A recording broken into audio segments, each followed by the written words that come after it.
Over my head, I hear music in the air. Over my head, I hear music in the air. Over my head, I hear music in the air.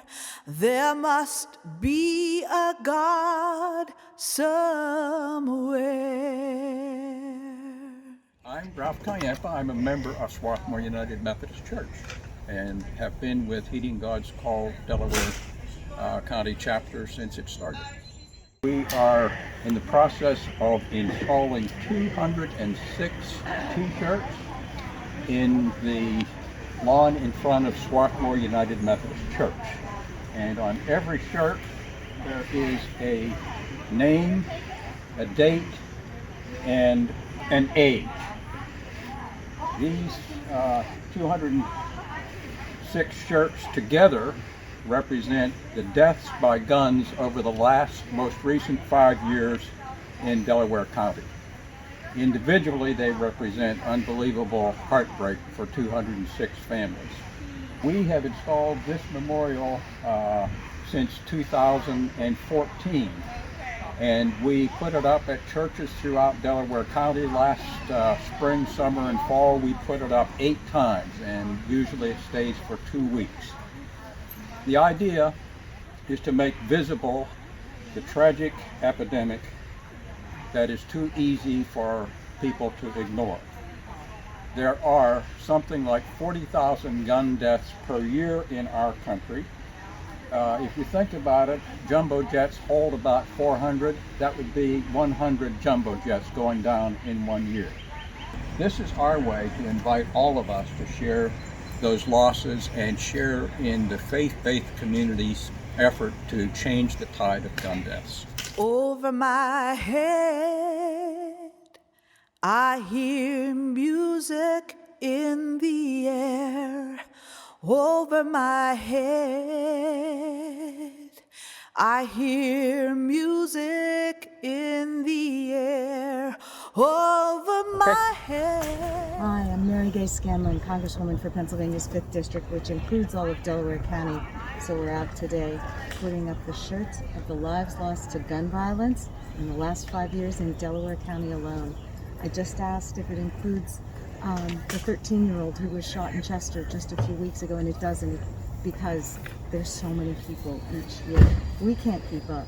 So everybody needs to come together to pursue the multiple solutions that we need to have to address gun violence.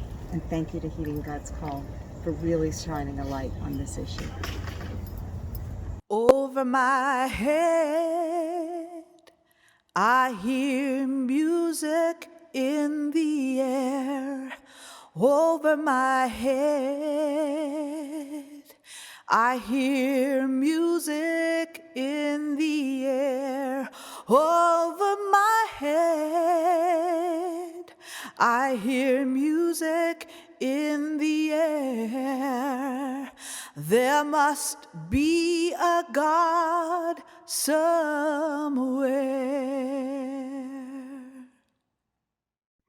Today we are highlighting specifically through Black Lives Matter the names that have become familiar to the movement, unfortunately lost to gun violence. Guns, military equipment, so many things that are used against communities, particularly Black and brown communities. So as we honor these names, we remember and continue to work for justice and equity and peace. Over my head, I hear music in the air. We welcome you to this place where we call this holy ground, not only because we gather here for worship, but also because we are pausing and remembering and keeping in our minds what a memorial is, to remember and hold and lift up And these t-shirts that are all around us make this an extra holy ground for me, at least. So welcome to Swarthmore United Methodist Church. Good evening. Good evening. My name is Agnes Wozniak. I'm the chair of the Chester DelCo chapter of Heeding God's Call to End Gun Violence. And thank you for joining us this evening for our first virtual gun violence awareness program here near the Delaware County Memorial to the Lost at Swarthmore United Methodist Church.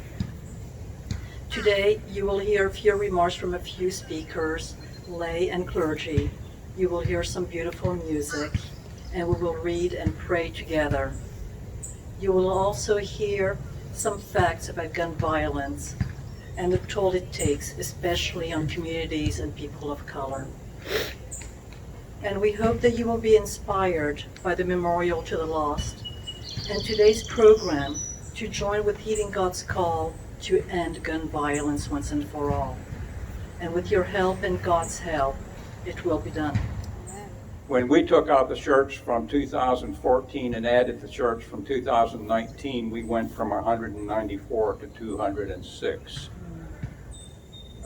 Nationally, there has been an increase underway since the mid-1990s when it had started to fall for a little while.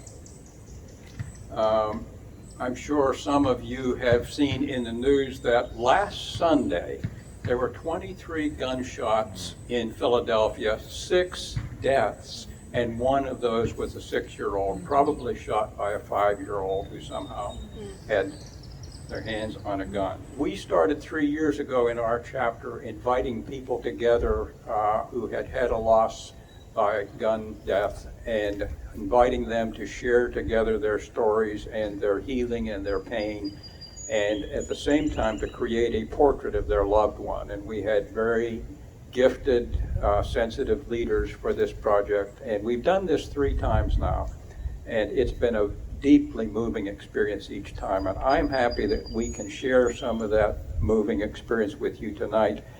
We have with us Diana and Charles Reynolds, who have been very active in the community among the survivors of gun loss, and so it's my privilege now to introduce Diana and Charles.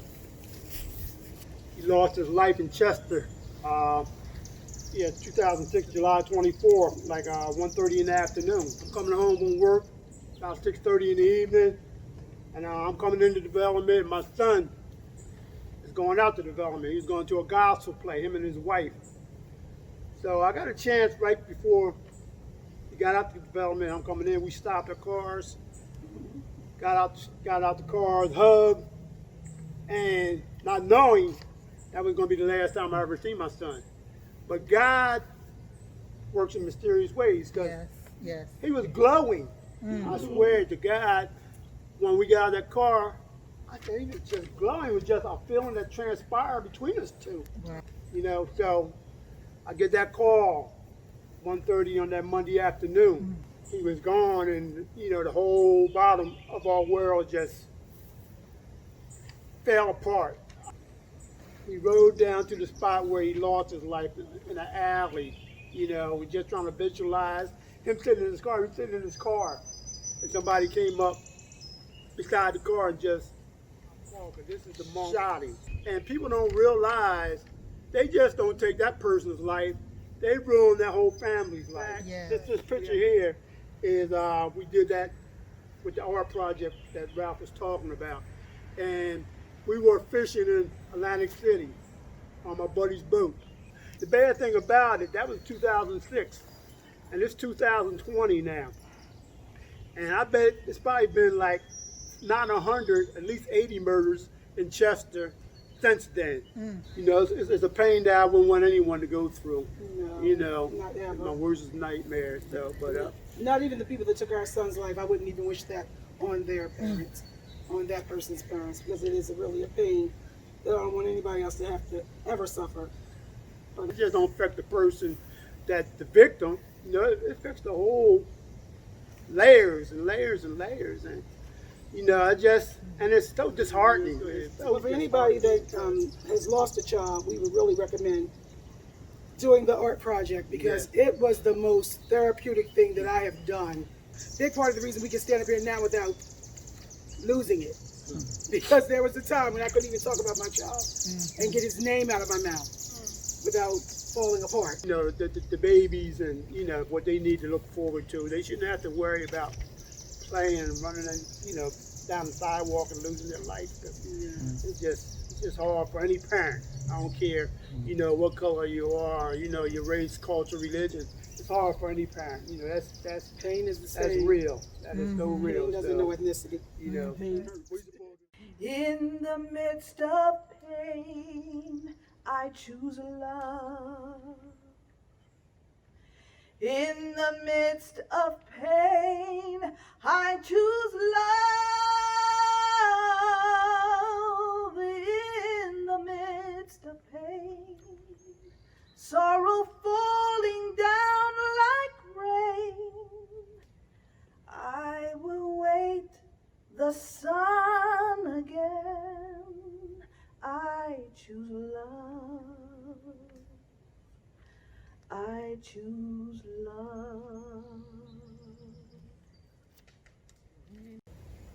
More than a dedication, this is an act of remembrance and recommitment for you and for me. We are surrounded by a great cloud of witnesses who call out to us every single day to remember their names, to tell their story, to remember why they no longer are with us. And so we gather together here not just to dedicate this sacred space as a memorial to the lost, but to also rededicate our lives to that work to make it possible that maybe one day we never have to set up another memorial to the lost. Amen. The violence that keeps our communities across this state and across this country from thriving is a violence that all too often has become part of the norm, part of the news, part of what has become the new normal. Well, I refuse to let it be the new normal. That racism is part of what continues to keep communities in poverty and besieged in violence. Because if you notice, both overwhelmingly, this violence affects Black and brown and poor communities. So for us, the intersection of this moment is very clear. And so we stand to say that Black lives matter. And we stand here to say that enough is enough. No more violence. And an end to the proliferation of guns on our streets, in our schools, in our places of worship, in our very lives. May it be so. Yes. May it be so. I am surrounded by a group of clergy colleagues that I called this week and they said, we will be here. And so it's good to be surrounded by friends. If you join us in the litany of commitment, words taken from Dr. Martin Luther King Jr.'s April 4th speech in 1967. In the words of Dr. Martin Luther King Jr., the calling to speak is often a vocation of agony, but we must speak. We must speak with all the humility that is appropriate to our limited vision, but we must speak. Listen to our voices. Reverend Ethel Guy, Linwood Heights United Methodist Church. We are the mothers and fathers who have children who will never grow old because they have been shot dead on our city streets. Listen to our voices. Russell Atkinson, Drexel Hill United Methodist Church. We are brothers and sisters who are growing up without seeing what our siblings would become, and we want to end the killing. Listen to our voices. Mark Terry from Covenant United Methodist in Springfield. We are cousins, aunts, uncles, neighbors. We are all related to the victims of violence. Listen to our voices. Joanne Miles, St. Luke, and Bryn Mawr. As God's children, we speak for the voiceless of Tucson, Columbine, Virginia Tech, for Aurora, Parkland, Tree of Life Synagogue, for Pulse Nightclub, Emmanuel AME Church, Sandy Hook Church, and for the voiceless of Philadelphia, Chicago, New York, Los Angeles, and all the wounded cities and communities throughout this nation, for all beloved communities torn by the ravages of gun violence. Listen to our voices. In the words of Dr. King, we are now faced with the fact that tomorrow is today. We are confronted with the fierce urgency of now. In this unfolding conundrum of life and history, there is such a thing as being too late. Now is the time. Now is the time to end the senseless killing of our boys and girls, our men and women. Now is the time. Now is the time to cease the profligate sale of assault weapons and all multiple firing guns, weapons meant only for murder. Now is the time. Now is the time to rid our streets of all illegal weapons, to put a stop to the straw purchasing of firearms. Now is the time. Now is the time to demand that gun dealers adhere to ethical behavior that calls businessmen and women accountable to the community in which they do their business. Now is the time. Returning to the voice and message of Dr. Martin Luther King Jr., we as a nation must undergo a radical revolution of values. We must rapidly begin to shift from a thing-oriented society to a person-oriented society. Now is the time.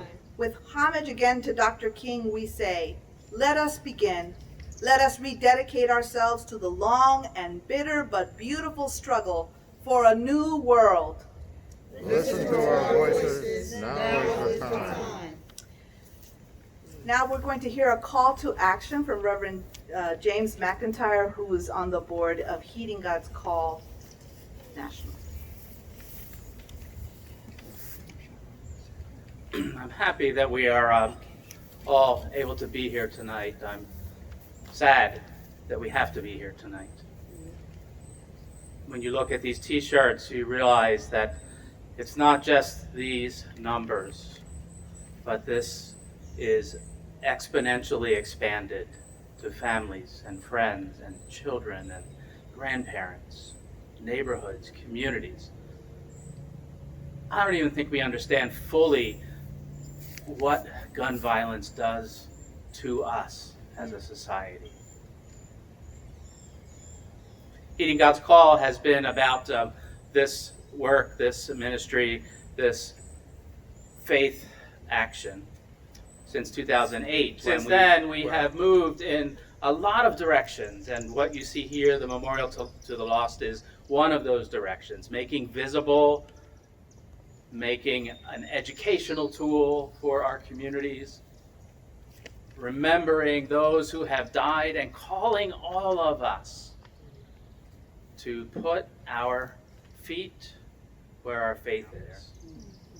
The call to action is actually very simple, is for us to remember our commitment to our faith, whatever that faith is. Because within it, somewhere, there is a call to nonviolence, isn't there? Mm-hmm.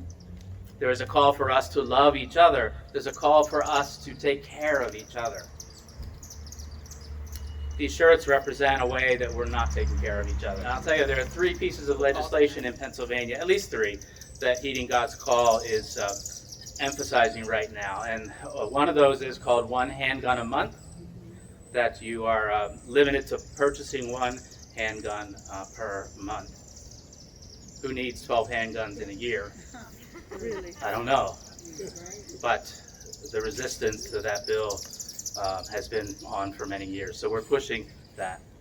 universal background checks, making sure that everyone who purchases a gun has had their background checked and that they are legally allowed to own a gun, pushing for that universal background check. And one that is just coming to light is the demilitarization of our police. Amen. Please. Yes. Black Lives Matter. Talking with, and those three pieces of legislation affect the way guns are in our communities. Yes. And guns get into our communities. They don't just fall from the sky, right? They get sold out of the back of cars in poor communities. They get purchased by straw purchases from retailers who don't care where their guns go and what their guns do. And most of that violence ends up in black and brown communities in our cities. The call to action is for us as people of faith to pray, to use our feet, to act justly, to bring peace into our communities. Amen. I invite you all to be involved with Heeding God's Call. It's a wonderful group. I have been in many different roles, chairing the board at one point and carrying heavy loads of things at other points. Get involved. We would love to have you. HeedingGodsCall.org. You will find some information about us. Receive this blessing. Be at peace with brother and with sister. Be at peace with neighbor and with stranger. Be at peace with friend and with foe. Be at peace in work and in play, in thought and in deed, in word and in action. Be at peace on the right and at peace on the left, at peace within and at peace without. Go in peace to make peace. Amen. Amen. When my world falls down, I will rise. When my world falls down, I will rise. When my world falls down, explanations can't be found. I will climb to holy ground. I will rise. I will rise. Thank you for participating in today's gun violence awareness program. I'm Brian Miller, Executive Director of Heeding God's Call to End Gun Violence. As you saw today, we love our work. We love to do good. And we hope that you will want to join with us in our activities to also do good. We have many, many different activities. We also hope that you'll reach out to us. We'd love to hear from you about whatever, but we'd especially love to hear from you if perhaps your faith community might be interested in hosting a memorial to the lost like the one you just saw. We'd love to hear from you if you would help us with support like volunteer time. We can always use volunteer workers. And we'd love to hear from you if you'd like to support us with a donation or more. Like any organization, we need funds to do our work. And we believe that with your help and with God's, we will end gun violence in this city, this state, and this country. Thank you. Over my head, I hear music in the air.